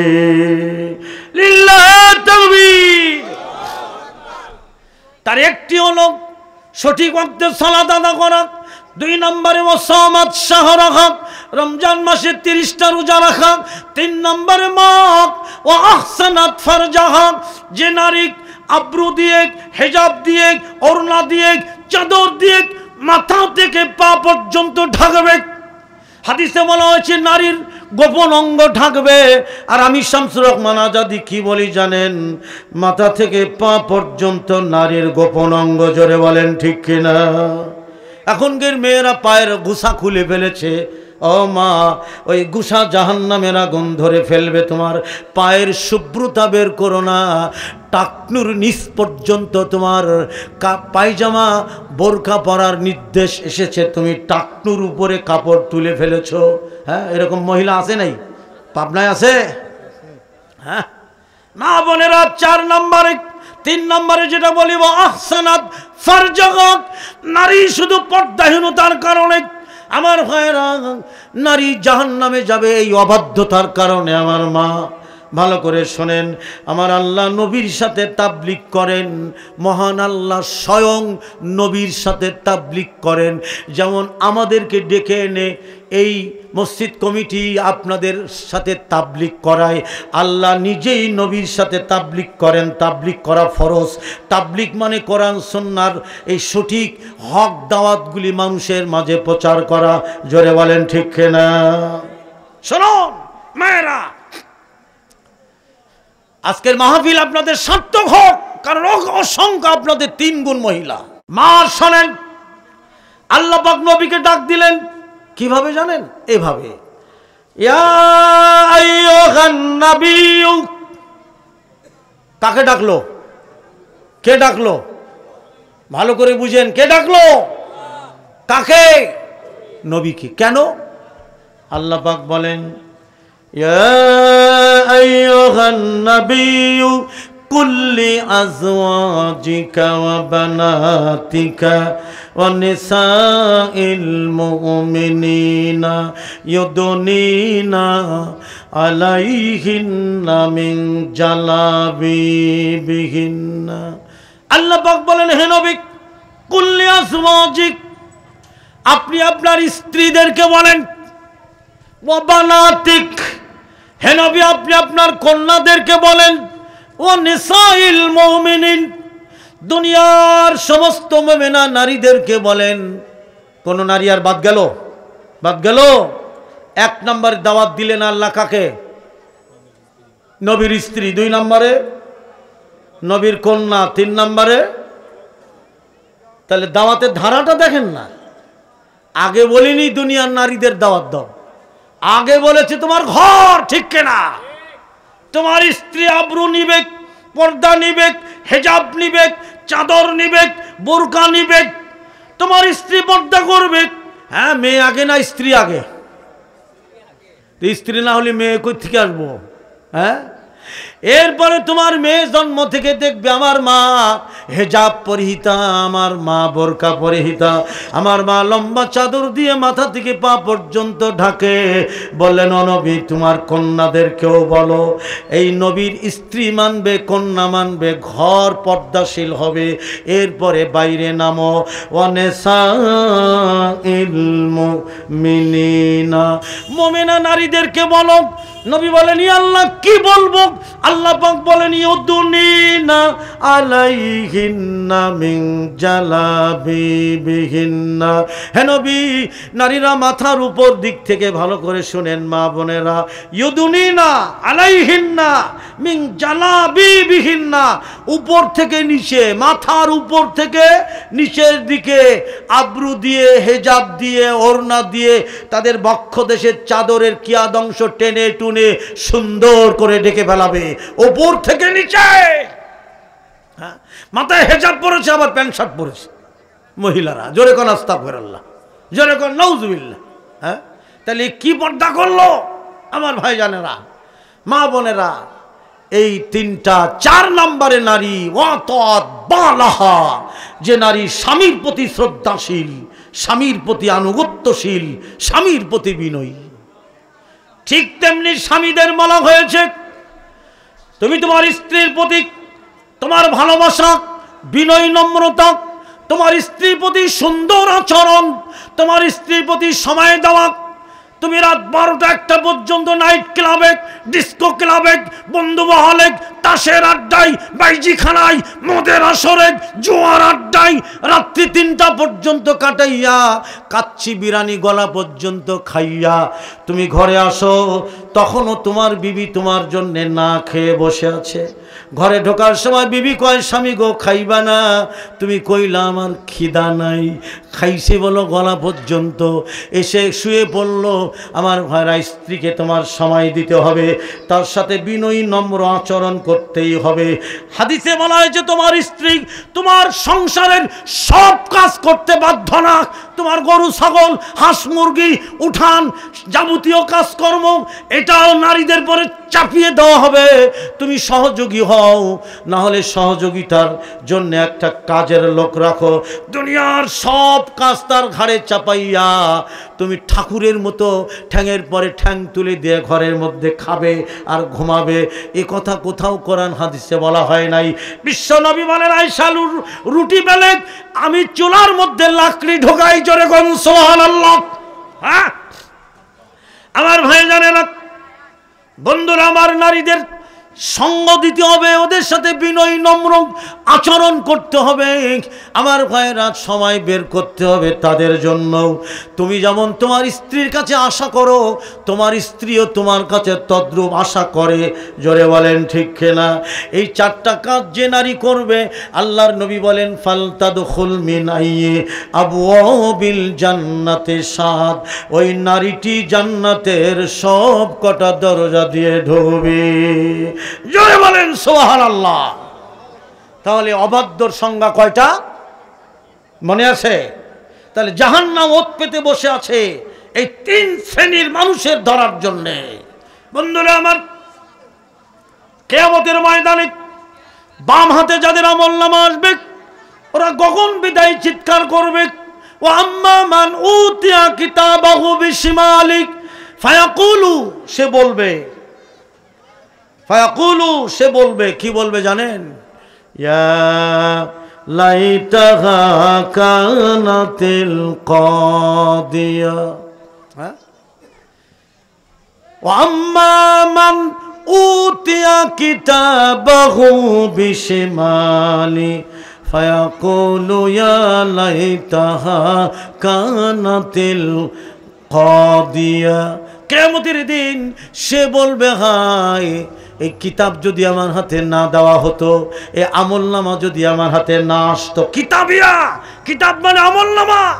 চিৎকার করে কাঁদতে থাকবে পরকালে যে এই আমলনামা আমার হাতে যদি না আসতো। এরপর বলবে কানাতিল কাদিয়া, ওই বাম হাতে আমলনামাধারীরা বলবে, আমার মৃত্যুই যদি শেষ হয়ে যেত কতই না ভালো হতো, আল্লাহর সামনে আমাকে দাঁড়াতে হতো না। ওয়ালাম আদিরি মা হিসাবিয়া। কিয়ামতের দিন সে বলবে, হায় আমার হিসাব যদি আল্লাহ না নিত। হিসাব নিবে না? কি বলেন? আমাদের স্রষ্টাকে, আমরা তার সৃষ্টি, ঠিক কিনা? তাহলে হিসাব আল্লাহর কাছে দিবেন না? কোরআনে আল্লাহ বলে দিচ্ছেন যে ও চিৎকার করে বলবে, ওয়ালাম আদিরি মা হিসাবিয়া, আমার হিসাব যদি আল্লাহ না নিত কতই না ভালো হতো। বিশ্ব নবী কেঁদে কেঁদে বলেন, সাহাবীরা শোনো, এমন ভাবে কিয়ামতের ময়দানে ওই একবার বেহুশ হবে, একবার জ্ঞান ফেরবে, একবার মাটিতে পড়ে যাবে, একবার গগন বিদায় চিৎকার করবে, এরপরেও বলবে মা আগনা আন্নি মালিয়া। এই যে মাল, সে বলবে আমার মাল, আমার ধন সম্পদ, ঐশ্বর্য, টাকা পয়সা, গাড়ি বাড়ি, ব্যাংক ব্যালেন্স, মা আগনা আন্নি মালিয়া, আমার মাল একটাও কাজে আসলো না। কাজে আসবে পরকালে? বলেন। আজকে টাকার মোহে, নারী গাড়ি বাড়ির মোহে মানুষ পরকাল হারাচ্ছে। ও কিয়ামতের ময়দানে চিৎকার করে বলবে, আমার সম্পদ, আমার কোটি কোটি টাকা, আমার হাজার হাজার কোটি টাকা সব একটাও কাজে আসলো না। এই যে দেখেন না কি হয়েছে জানেন না? 20,000 কোটি টাকার মালিক, 20,000 কোটি টাকা পাচার করেছে। ঢাকা শহরে 200 ফ্ল্যাটের মালিক, রাঙামাটিতে 300 বিঘা সম্পত্তির মালিক, ঢাকা শহরে 28টা প্লটের মালিক, 200 ফ্ল্যাটের মালিক, 2000 কোটি টাকা পাচার করে আমার ভাইয়েরা ওমরার ভিসা নিয়া এয়ারপোর্ট দিয়ে পালিয়ে সৌদি আরবে যাচ্ছে, জীবনে আর বাংলাদেশে ফিরবে না। আমার চোখের সামনে ধরা খেয়ে গেল। আমিও এয়ারপোর্টে বসা, আমি তখন এয়ারপোর্টে রাজশাহী আসতেছে মাহফিলে শুক্রবারে, হঠাৎ করে গোয়েন্দা পুলিশ ক্যামেরাম্যান এয়ারপোর্টে ঢুকে গেল। আরে আসামি ধরার জন্যে এদিকে ওদিকে ছোটাছুটি করছে, পুলিশের হাতে পিস্তল। আমার ভাইয়েরা ব্যাপারটা কি? আমরা তো ভয় পেয়ে গেলাম। আরে কি ব্যাপার? পরে শুনলাম এমন এক আসামি খুঁজতেছে যে 20,000 কোটি টাকা পাচার করেছে, ঢাকা শহরে 200 ফ্ল্যাটের মালিক, হ্যাঁ, তারপর 28টা প্লটের মালিক, 300 বিঘা সম্পত্তির মালিক, এত টাকা জমায়া ওমরা করে এহরামের কাপড় গায়ে দিয়ে পালিয়ে যাচ্ছে। ইমিগ্রেশন পার হয়ে গেছে ওই লোক। যারা বিমানে চড়েন তারা জানেন, ইমিগ্রেশন পারে ওপাশে একটা এসি গাড়ি থাকে, ওই এসি গাড়িতে উঠে বসলে কিছুক্ষণ পর টান দিয়ে বিমানে সিঁড়িতে নিয়ে যায়।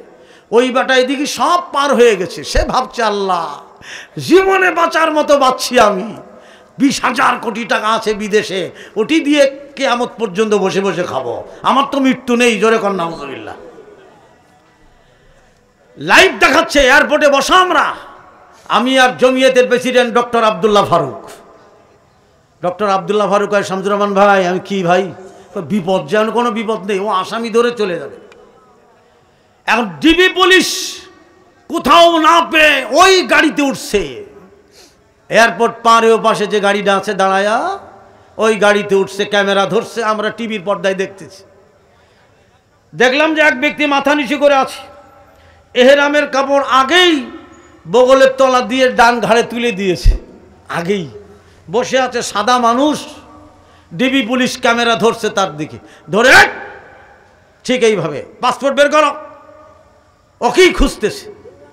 পাসপোর্ট বের করে দেখে এই সেই লোক। আল্লাহু আকবার। সাথে সাথে কে এটা? আল্লাহ পাক কোরআনের মধ্যে বলেন, ফায়াউমাইযিল্লা ইউআযযিবু আযাবাহু আহাদ। আল্লাহ পাক বলেন, রে বান্দা আমার মারির মতো মার আর কেউ দিতে পারে?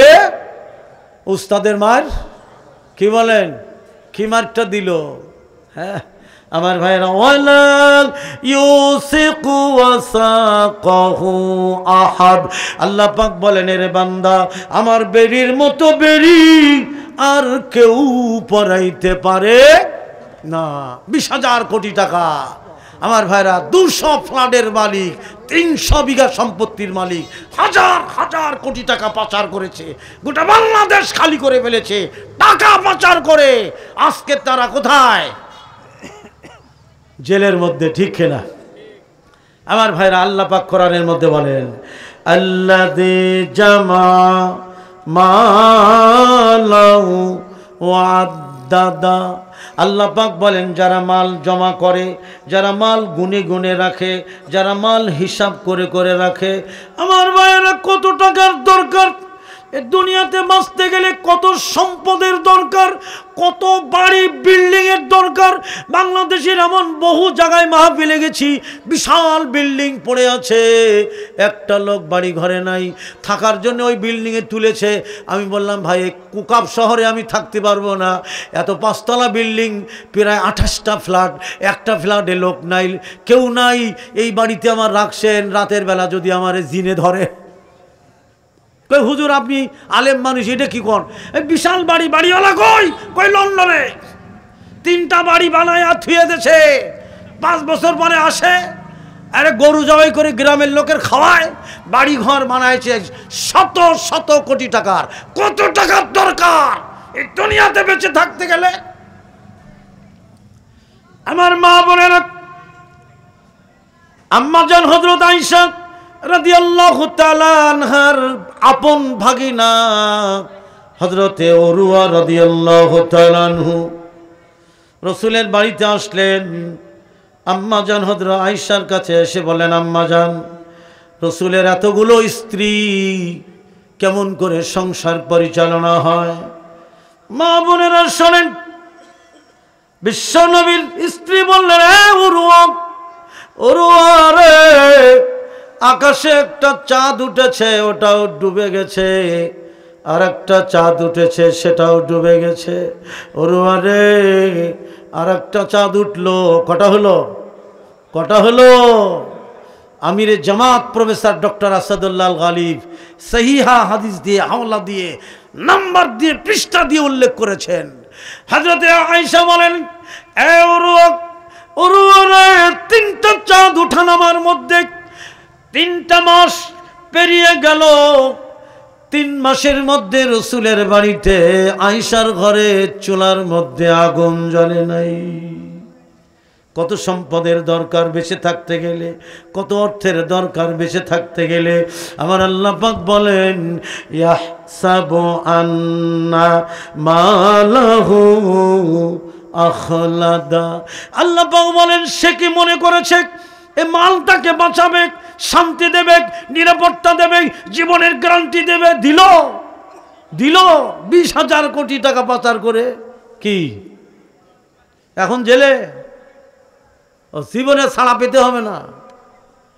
জনগণের ফাঁকি মেরে, মানুষের টাকা কক্ষিগত করে, মানুষের জেলে ঢোকাইয়া, জরিমানা করে, একটার পরে একটা কেস সাজাইয়া, শত শত কোটি টাকা ডিবির লোকেরা, আমার ভাইয়েরা, ডিবি হারুন, হায় হায়, মানুষের জবাই করে টাকা নিয়েছে। হ্যাঁ, কত টাকার দরকার? এখন তুমি কোথায়? কোরআনের সাথে মিলান, মিলাই দেখেন। আমার মা বোনেরা, নারীরা বেশি দুনিয়ার চাওয়া পাওয়া, রাগ করেন না মায়েরা, বেশি কামনা, বেশি আশা, বেশি চাওয়া পাওয়া। আরে আপনার তো বেশি আশা হবে পরকালের, বেশি চাওয়া হবে পরকালের। জোরে বলেন ঠিক কিনা? হ্যাঁ, আর ঘুমায় না নয়ন চাহিয়া, আর ঘুমায় না নয়ন মেলিয়া, অলসতার জলে এমনি করে একে একে সব গেল রসাতলে। মা বোনেরা, বিশ্ব নবী, আখির জামানার নবী, এমন দিন তার গেছে, খোদার যন্ত্রণায় কালো রঙের খেজুর খেয়ে বমি করেছেন। হযরত আম্মা জান আয়েশা রাদিয়াল্লাহু তাআলা আনহা পানি এনে বলছেন আপনি পানি দিয়ে গিলে ফেলান। এমন খেজুর আমার ভাইরা পেয়েছে, বহুকাল পড়ে আছে, তাই খুঁজে খুঁজে কালো খেজুর গন্ধ হয়ে গেছে। এটাও সহিহ হাদিস আমার মা বোনেরা। আম্মা জান বলেন হে আল্লাহর নবী, আপনি তো আল্লাহর নবী, আপনি কেন এত কষ্ট করছেন? আল্লাহর নবী বলেন আয়েশা রে, আয়েশা আমি যদি চাইতাম, আল্লাহর কাছে যদি আমি চাইতাম, স্বর্ণরূপার পাহাড় আমার জন্য আল্লাহ চলমান করে দিত। জোরে বলেন সুবহানাল্লাহ। কথাটা বুঝাইতে পারলাম না। রিয়াজুস সালেহিনের 2য় খণ্ডে পাবেন, নবী বললেন আয়েশা রে, আমি যদি চাইতাম আল্লাহর কাছে, আল্লাহ স্বর্ণের পাহাড় আমার সাথে চলমান করে দিত, আমি যেখানে যেতাম সেখানে যেত, আমার যখন প্রয়োজন তখনই আমি নিতাম। নবী বলেন আয়েশা রে, জাহান্নামের ভয় করো। আয়েশা, জাহান্নাম যেদিন টেনে উঠানো হবে, আমার আল্লাহ কোরআনের মধ্যে বলেন ওয়াজিআ ইয়াউমাইযিন বিজাহান্নামা ইয়াউমাইযি ইয়াতাযাক্কারুল ইনসানু ওয়া আন্না লাহুয যিকরা। আল্লাহ পাক বলে আমি আল্লাহ যেদিন জাহান্নাম টেনে উঠাবো, তাহলে জাহান্নাম কোথায়? উপরে না নিচে? কোথায়? আরেক ব্রাজিলে আমার ভাইয়ের আমাজনে মাটি ফেটে আগুন বের হচ্ছে, কালো আগুন।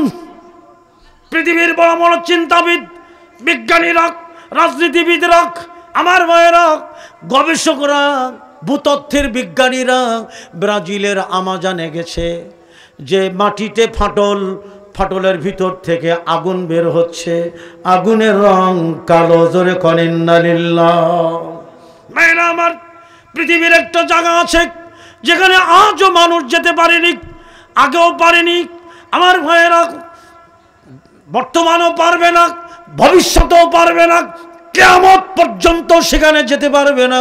সেই জায়গার নাম আটলান্টিক মহাসাগরের আমার ভাইয়েরা দক্ষিণ পশ্চিম কোণে একটা দ্বীপ আছে যার নাম হলো বারমুডা। শুনেছেন? এই যে মাথা নাড়ায়, ওই বারমুডায় কি আছে আজও পৃথিবীর মানুষ জানে না। আমার ভাই জানেন, এটা আশ্চর্য ব্যাপার। মানুষ চন্দ্রে গেছে, গ্রহ নক্ষত্র গ্যালাক্সি মিল্কওয়ে পরীক্ষা নিরীক্ষা করছে, মানুষ দুনিয়াতেই মানুষ যেতে পারেনি। পৃথিবীর কোন বিজ্ঞানী যেতে পারি না, আজও পারেনি, কিয়ামত পর্যন্ত পারবে না। দুনিয়াতে শেষ প্রান্তে কি আছে মানুষ জানে না, অথচ সেখানে অষ্টভুজ মেঘমালা তৈরি হয়, মুহূর্তে মুহূর্তে আগুন বের হয়, মাটি ফেটে আবার আগুন ঢোকে। আমার ভাইয়েরা জাহান্নাম কোথায় আল্লাহ জানায় দিয়েছে।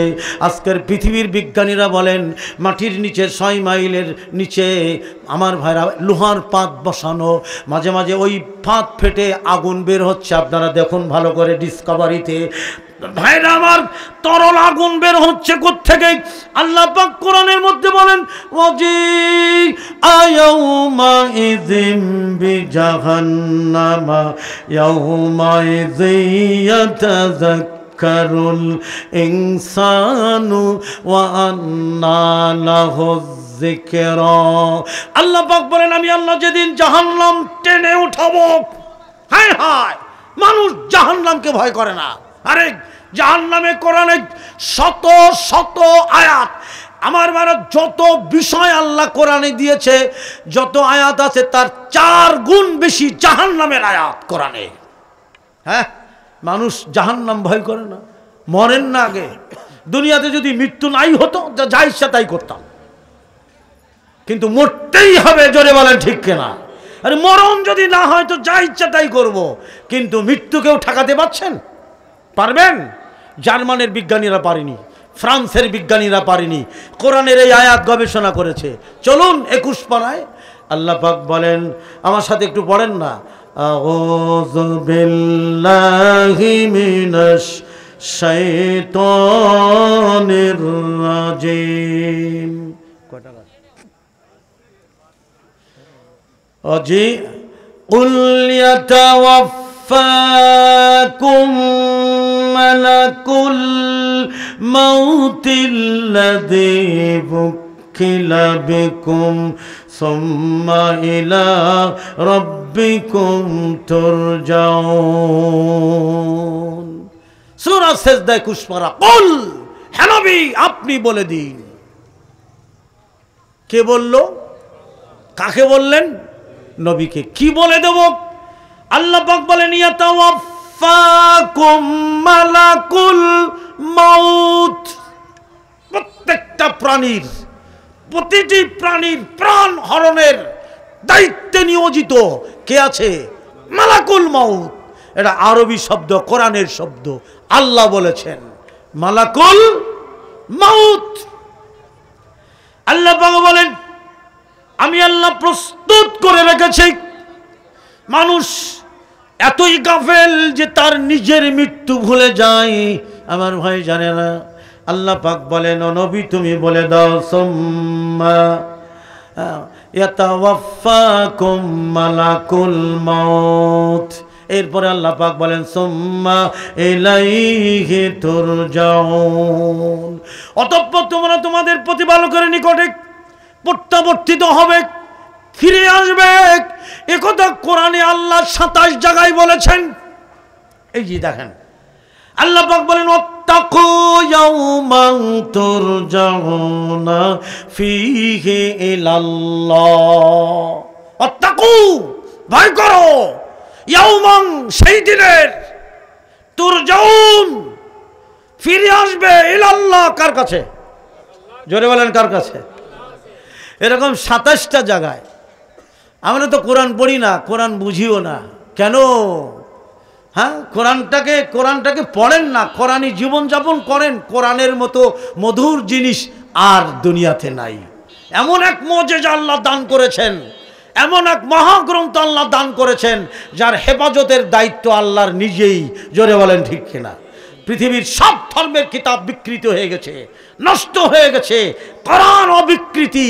এই কোরআন এই মুজিজা অক্ষত থাকবে কারণ আল্লাহর দায়িত্ব হাতে নিয়েছে ইন্না নাহনু নাযালনা যিকরা ওয়া ইন্না লাহু লাহাফিজুন নিশ্চয়ই আমি এই জিকির এই স্মরণ এই কিতাব এই কোরআনুল কারীম কোরআনুল মাজিদ কোরআনুল হাকিম আমি এটা পাঠিয়েছি ওয়া ইন্না অবশ্যই লাহু লাহাফিজুন এর হেফাজতের দায়িত্ব আমি আল্লাহর হাতে জোরে বলেন সুবহানাল্লাহ অথচ আমার ছেলেমেয়েরা আমার বউরা মানে নিজের স্ত্রীরা এরা কোরআন শরীফ পড়তে পারে না ঠিক কিনা এরকম আছে না কেন আমার ভাইজানেরা শোনেন আল্লাহ পাক বলেন তোমরা সেই দিনের ভয় করো যেদিন তোমরা আমার নিকটে প্রত্যাবর্তিত হবে ফিরে আসবে আল্লাহ পাক বলেন আত্তাকু ইয়াওমান তুরজাউনা ফীহি ইলাল্লাহ সুম্মা তুওয়াফা কুল্লু নাফসিম মা কাসাবাত ওয়া হুম লা ইউযলামুন আল্লাহ পাক বলেন যেদিন প্রত্যেকের স্ব কর্মফল আমলনামা পুরাপুরি বুঝিয়ে দেওয়া হবে আমার জীবনের আমার ভাইয়েরা দুইটা অ্যাকাউন্ট আল্লাহ খুলে দিয়েছেন আমাদের কয়টা অ্যাকাউন্টে খবর নিয়েছেন কি আছে না আছে ব্যাংকের অ্যাকাউন্টে তো আমরা খবর নেই হ্যাঁ অ্যাকাউন্ট নাম্বার দিয়ে বলি স্যার দেখেন তো আমার এই অ্যাকাউন্টে কত টাকা আছে খবর নেই না মহান আল্লাহ মা বোনেরা আমাদের দুটো অ্যাকাউন্ট খুলে দিয়েছেন এই দুটো অ্যাকাউন্ট একটা নেকি জমা হয় আর একটা কি জমা হয় একবার খোঁজ নিয়েছি অ্যাকাউন্টে কতটা নেকি আমি কামাই করেছি পরকালের জন্য কতটা নেকি কামাই করেছি একবার খবর নেই না এলে অর্জন তো দূরের কথা এই মহাগ্রন্থ আল কোরআন আজও শুদ্ধ করে আমরা পড়তে পারিনি এখানে আপনারা যারা আছেন আমি সারা বাংলাদেশে ভারতের ইন্ডিয়া কলকাতা হাকিমপুর তারালি চিতুরি বান্তি বসিরহাট ঘোড়ারাস দেগঙ্গা বারাসাত সব জায়গায় আমি একটা জরিপ চালিয়েছি যে বিশুদ্ধভাবে কারা কোরআন শরীফ পড়তে পারে আপনারা যারা বিশুদ্ধভাবে মাখরাজ আদায় করে সহি শুদ্ধ করে কারা কারা কোরআন পড়তে পারেন একটু হাত তুলে দেখান তো না পারলে দেখাবেন না কারা অবস্থাটা দেখেন সভাপতি সাহেব ভাইজানেরা দেখেন তাইলে আমরা কতটা গাফেল রাগ করেন না মৃত্যুর আগ পর্যন্ত শিক্ষা, কবরে যাওয়ার আগ পর্যন্ত আমার ভাইরা এলেম তালাশ করা যায়। কেন এই মসজিদে, হ্যাঁ আমার ভাইয়ের আব্দুল লতিফের কাছে ঈশার সালাতের পরে বয়স্করা কেন কোরআন শিখবো না? ঈশার নামাজ পড়ে তো ঘুমাই না? কয়দিন লাগে, কয় মাস লাগে?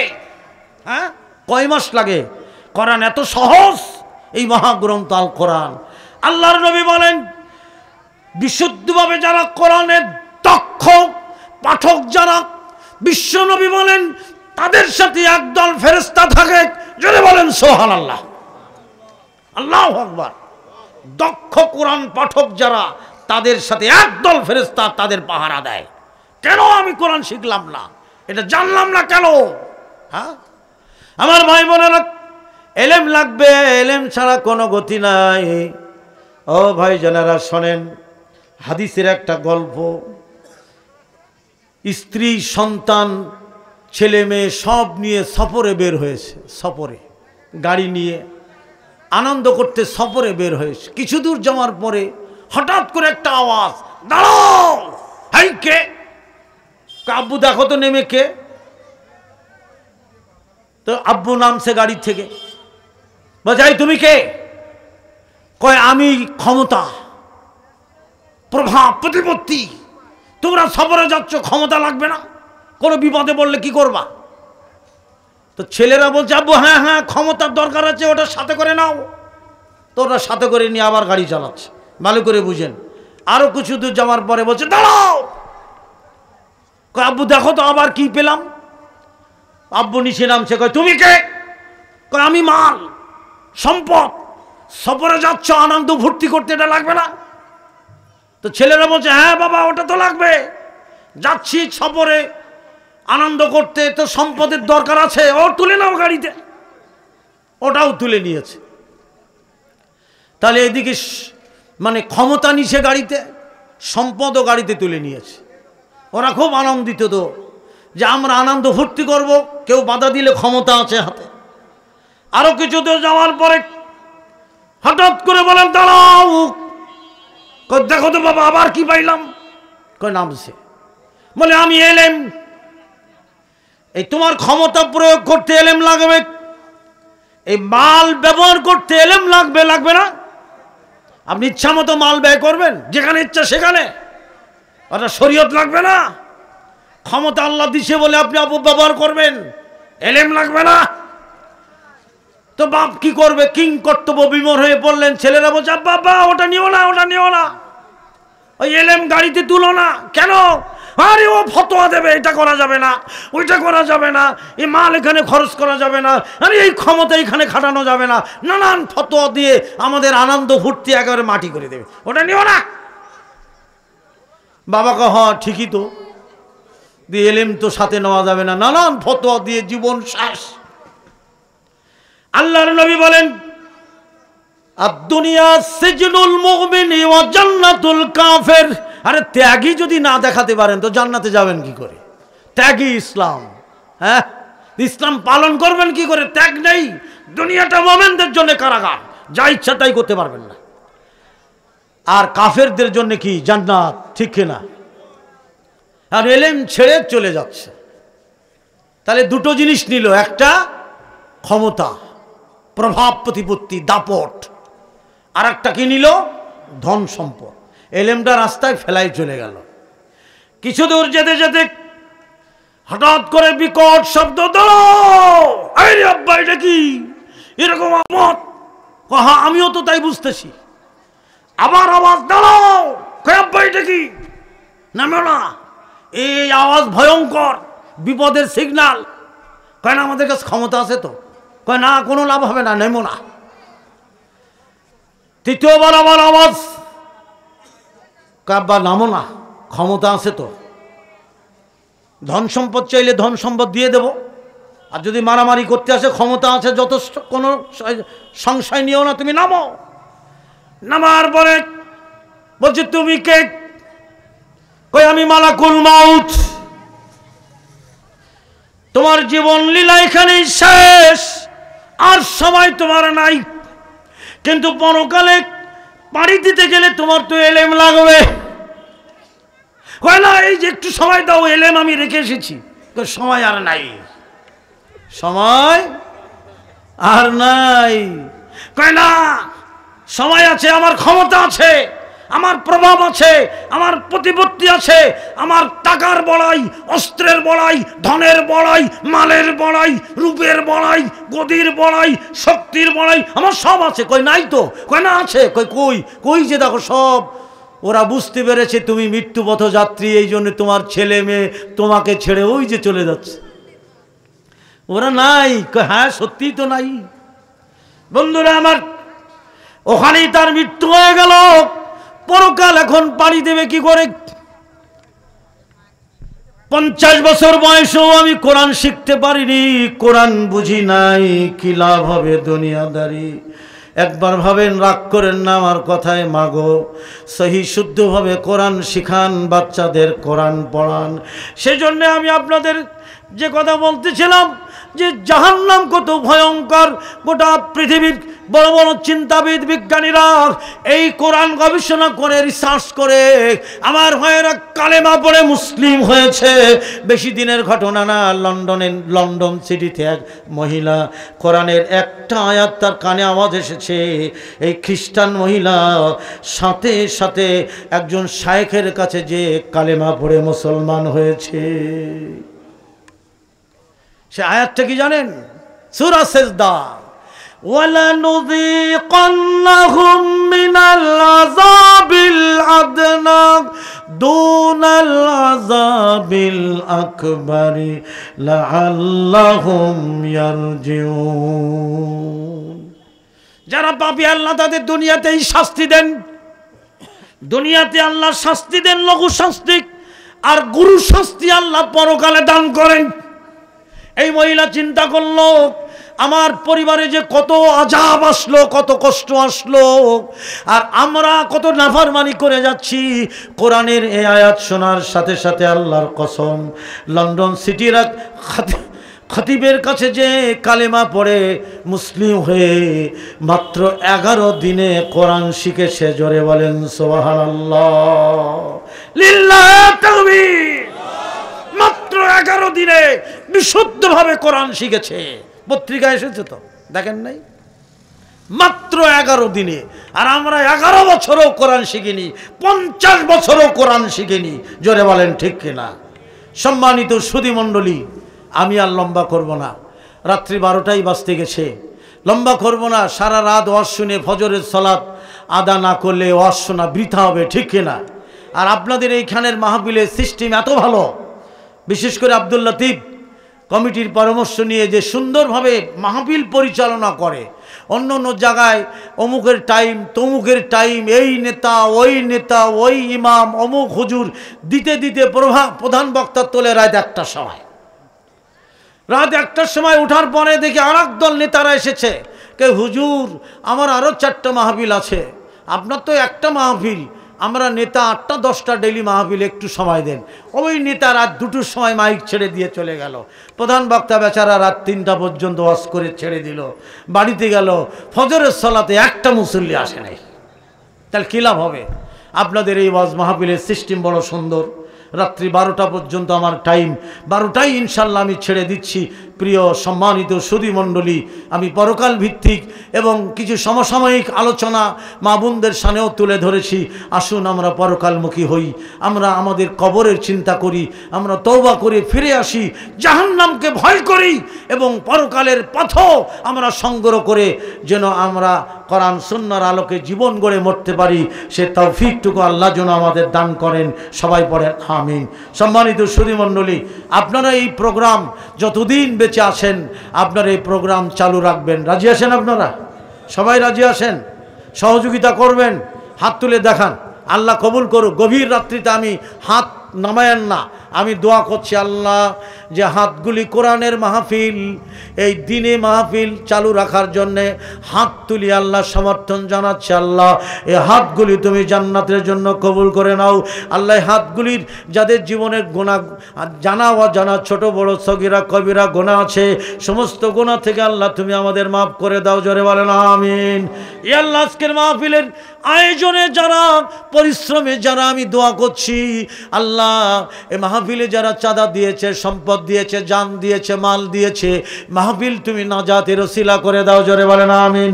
আল্লাহ অসংখ্য মা বোন এসেছে, মা বোনদেরকে মুমিনা আবেদা সালেহা করে দাও। জোরে বলেন আমিন। আল্লাহ আমাদের ছেলে মেয়ে স্ত্রীদেরকে জাহান্নামের আগুন থেকে মুক্ত করে দাও। ই আল্লাহ এই সমাজের গোরস্থানে যত দিনদার নরনারী মারা গেছেন আল্লাহ তাদের কবরখানা বেহেশতে টুকরা বানায় দাও। জোরে বলেন আমিন। আরো জোরে বলেন আমিন। ই আল্লাহ আমরা তোমার কাছে সর্বশেষ তওবা করছি, যেই তওবার দোয়াটা 3 বার যদি কেউ পড়ে সমুদ্রের ফেনারাশির মতো যদি গুনাহ থাকে আল্লাহ পাক বলেন আমি তার সব গুনাহ মাফ করে দেই। পড়বেন আমার সাথে? সবাই রাজি? মা বোনেরাও তো ইনশাল্লাহ রাজি। আমার সাথে পড়েন আস্তাগফিরুল্লাহ আল্লাযী লা ইলাহা ইল্লা হুয়াল হাইয়ুল কাইয়্যুম ওয়া আতুবু ইলাইহি। আস্তাগফিরুল্লাহ আল্লাযী লা ইলাহা ইল্লা হুয়াল হাইয়ুল কাইয়্যুম ওয়া আতুবু ইলাইহি। আস্তাগফিরুল্লাহ আল্লাযী লা ইলাহা ইল্লা হুয়াল হাইয়ুল কাইয়্যুম ওয়া আতুবু ইলাইহি। এই তওবা বেশি বেশি করবেন, সব সময় চলতে ফিরতে উঠতে বসতে আপনারা এই তওবাটা বেশি বেশি পড়বেন। আল্লাহ আপনার গুনার খাতা শূন্য করে দেবে। জোরে বলেন আমিন। সবশেষে আপনাদের একটা কৃতজ্ঞতা আমি স্বীকার করছি, সেটা হলো এই বহুবার আমি আপনাদের এখানে এসেছি।